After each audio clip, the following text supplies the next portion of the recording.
Bossman. Football. Gaming. Culture. What's up, beautiful people? How you doing? Game week 35 is done. Yes. Stop whatever you're doing. Just stop right now. Arsenal, 3 points. A Gyökeres brace. Saka came back into the starting lineup and lit the whole place up. The game was more or less done by halftime. Over to City. What did City do? Arsenal 6 points ahead. City drew to Everton at Everton Stadium. Oh my God. Is the title race over? I don't know. I guess we're going to find out. What do you think? Ladies and gentlemen, welcome back to the channel. It's the Bossman in the building. Thank you so much for all the follows and the likes. If you're not following, make sure you do that right now. Like, subscribe, leave a comment in the comment section, and let's cook. If you missed anything in game week 35, I'll be bringing it to you. All the goals, all the action, all the drama, all the results, everything Premier League football. So let's cook. Let's dive right in. Now, first game of the weekend was on Friday, Leeds United versus Burnley. This ended Leeds 3, Burnley 1 at Elland Road. Anton Stach, Noah Okafor, Dominic Calvert-Lewin got the goals for Leeds United, and Burnley got a consolation goal by Shawana. It was more or less like a training session for Leeds. They are dropped by the end of this month. Next game, Brentford, West Ham. This ended Brentford 3, West Ham 0. This is a shocking result for West Ham. I predicted West Ham to get a draw in this one because they're fighting for relegation. By the way, I got the first prediction right in the first game. Next game, pen that VAR awarded in the 54th minute, and Michael Damsgaard put the icing on the cake for Brentford in this game. This result meant that West Ham dropped into the relegation zone with 3 games. Yep, you heard it right. 3 games to save their season. Brentford had an XG of 2.27. West Ham had an XG of 0.92. So you see that they didn't really deserve to get anything from this game. Brentford were always the better side. West Ham needed this, but yeah, with the OG and VAR, it just killed them and they could never ever recover. So every match for them right now is a cup final. They have to get points. The next one is against Arsenal. Oh my God. Anyway, next game, Newcastle United versus Brighton and Hove Albion. This was at St. James Park. It's ended Newcastle 3, Brighton 1. This was true to my prediction as well. I predicted Newcastle to bounce back and get a win in this game because they have been on a poor run of form. They've been smacked around in the past few games, but to get a draw, Barnes finished them off in the 95th minute, and Newcastle ran out 3-1 winners. Comfortable at the end because they had an XG of 3.25 in this game. So it was a proper hammering if you talk about, chances created. Newcastle are still pushing hard for Europe despite all of the bad results they've had in the recent past. They're still pushing for Europe.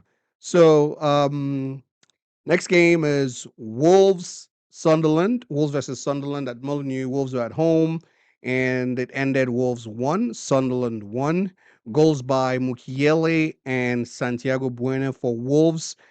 Got the points each for both teams. There was a red card for Daniel Ballard for Sunderland, and they went down to 10 men. So this was it was an early drama kind of game. Sunderland scored in the 17th minute. Saka was the architect of everything, kind of created it. Then after Ballard got red, down to 10 men, Wolves threw everything at them, got 7 shots on target eventually with an XG of 1.78, and Bueno managed to equalize in the 54th minute. Yeah, and Sunderland managed to hold on for that point despite being down to 10 men. So a lot of yellow cards. It was a feisty physical affair, but I'll just say a good fighting point for 10 men of Sunderland. So let them take that one and go home. They're supposed to be pushing for Europe, but we'll see. There's a lot of teams in that middle part of the Premier League table pushing for Europe with 3 games to go. Wolves already dead and buried, but that's a good point for them in the scheme of things. Arsenal versus Fulham. Next game. Arsenal 3, Fulham 0. This was at the Emirates Stadium, and yes, I predicted a comfortable win for Arsenal, which, ladies and gentlemen, they got. it was a statement because Man City caught up to Arsenal on points, and everybody's wondering, is Arsenal going to blow it? Are they going to bottle it again? But they made a very big statement here. They needed a few weeks, months, but Saka came on with a lot of creativity, always running down his man, always looking to create, always trying to make something happen. The way he plays on the right, scored for Arsenal, that was ruled out for offside. So they got the 3 goals at the end of the day. By halftime, this game was actually done and dusted easily. Emirates was erupting, especially when at halftime it felt like, listen, where you could tell that there was a lot of confidence and excitement going into this. Mikel Arteta was like, yes, that's the performance we need. Perfect. 3 goals, clean sheet. Gyökeres, our striker, got 2 goals. Our star boy, Saka, well, their star boy, Saka, got an assist and a goal. So it was a perfect night if you're an Arsenal fan, and a perfect weekend if you find out when you find out what happens to City next. Next game, Bournemouth versus Crystal Palace. Bournemouth 3, Crystal Palace 0. Is this winning run of Bournemouth ever going to stop? Well, not winning run, unbeaten run, I would say. They are unbeaten in several games now. In fact, I've lost count. I think they're unbeaten in like 15 games now. Bournemouth they're on a roll, bro. They're on a roll. They got 3 goals in this. Got the second goal in the 32nd minute, a penalty, and Ryan put the gloss on a very good VAR gave them the penalty for the second, and they went on to win it 3-0. Crystal Palace basically just slept walk through this game. They're sleepwalking through the final stretch of the season, if you ask me. Next game, Manchester United versus Liverpool. Manchester United 3, Liverpool 2. Gang, gang, gang. This was the blockbuster of game week 35. Manchester United versus Liverpool, anytime, any day, any year, is a blockbuster game. It's a blockbuster tie. It's a what would you call it? It's a derby of derbies. It's the biggest derby in England. In So it's a game that even if it didn't have any ramifications, it would have still been a big game. But it had the ramifications for Champions League spots. United in third place, Liverpool in fourth place. If Liverpool had won this game, they would have gone into third position above United. United win and they put 6 points between themselves and Liverpool. Enter United and Liverpool players. The arena is set. What happened? United scored in the 6th minute through Matheus Cunha.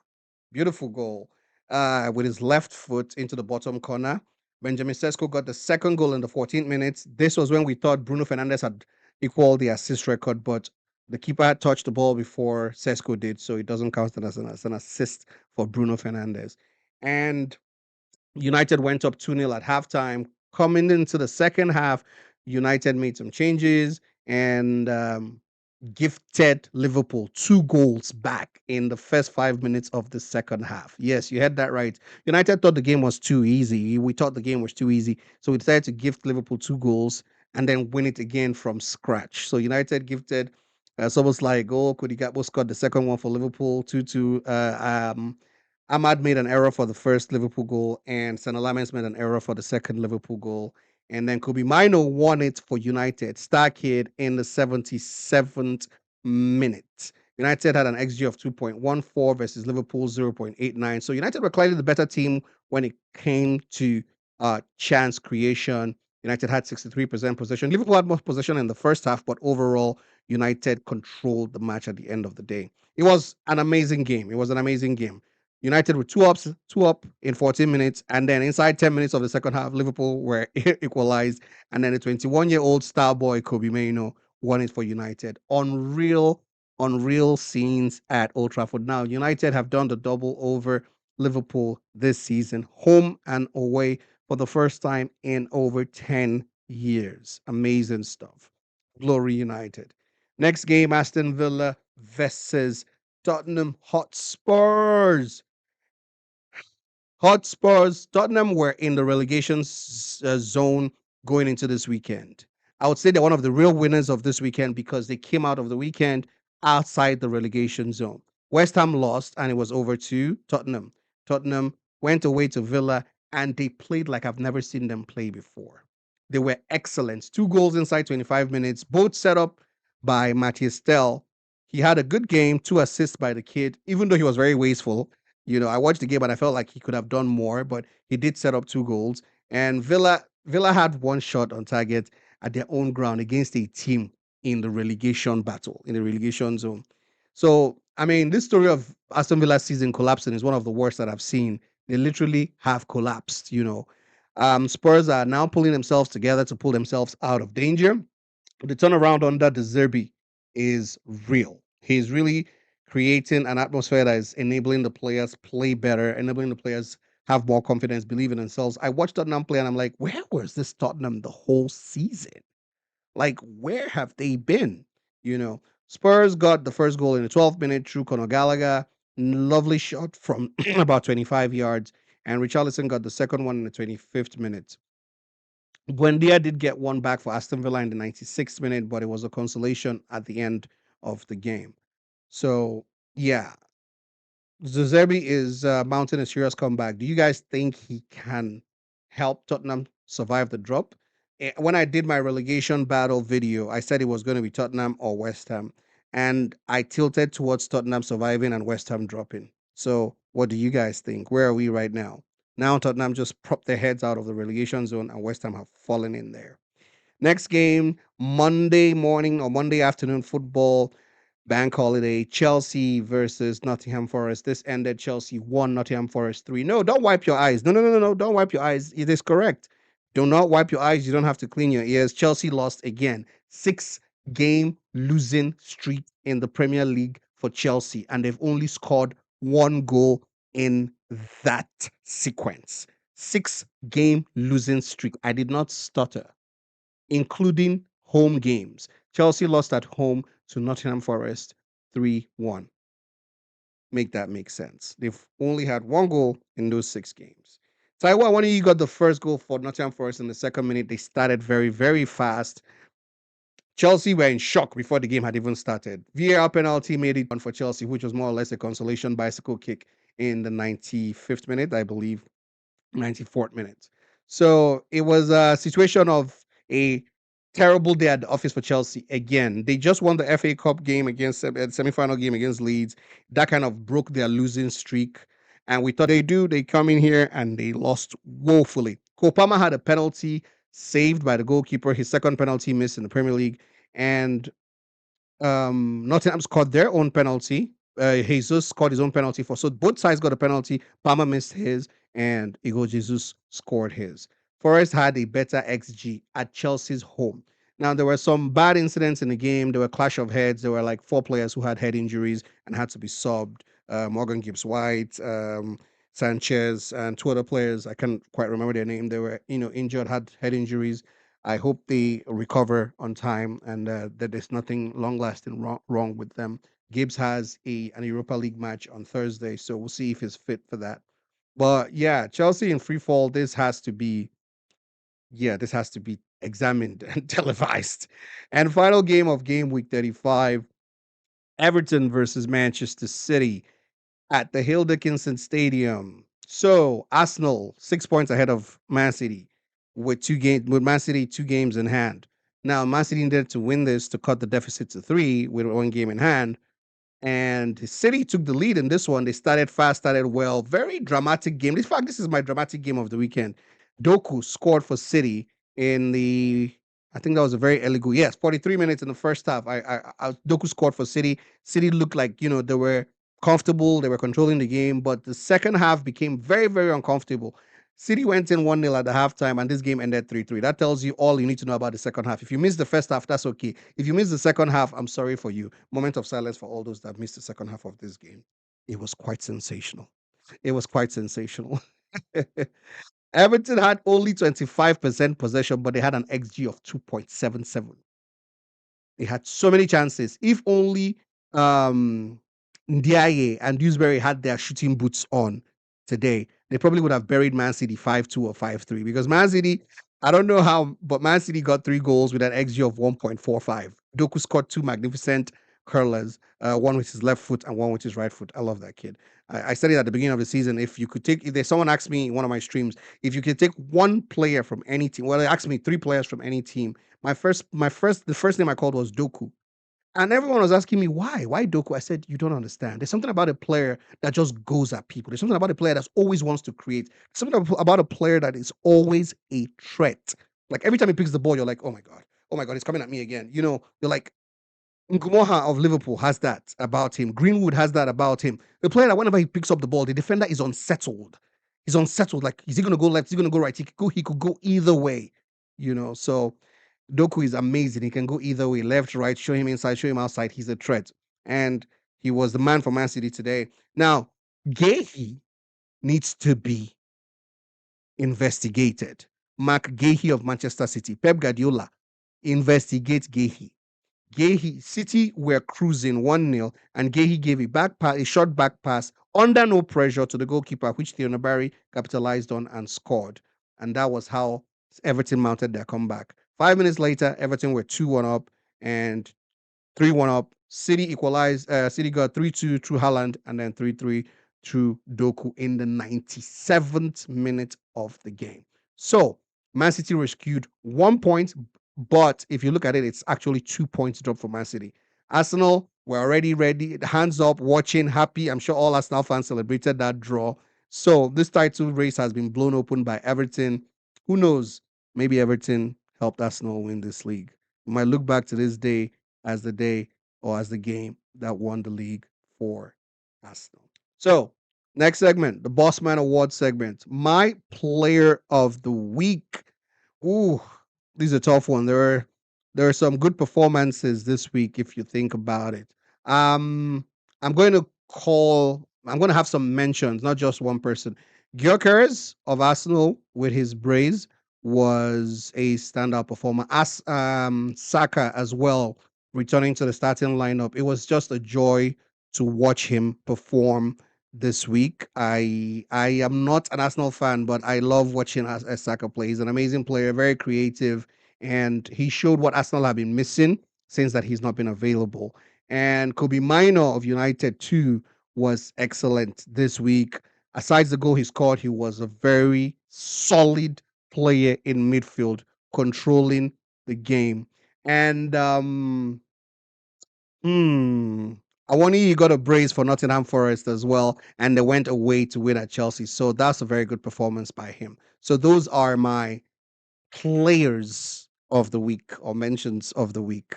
And team of the week, team of the week. I don't know. I gave it to Nottingham. I gave it to Nottingham Forest last week. I feel like should I give it to Nottingham Forest again?